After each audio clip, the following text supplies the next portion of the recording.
If your GMC Acadia is refusing to start and that check engine light is staring back at you, here is how to find the problem fast. Nearly half of all starting issues on this platform are caused by simple electrical failures that you can often fix in your own driveway.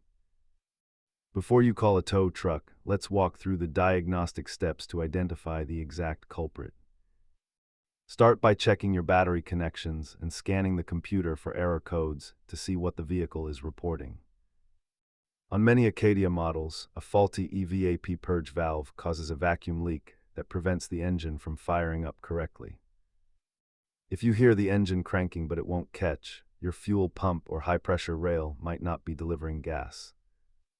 Simple electrical and sensor issues are great DIY projects, but internal engine codes usually require a professional shop.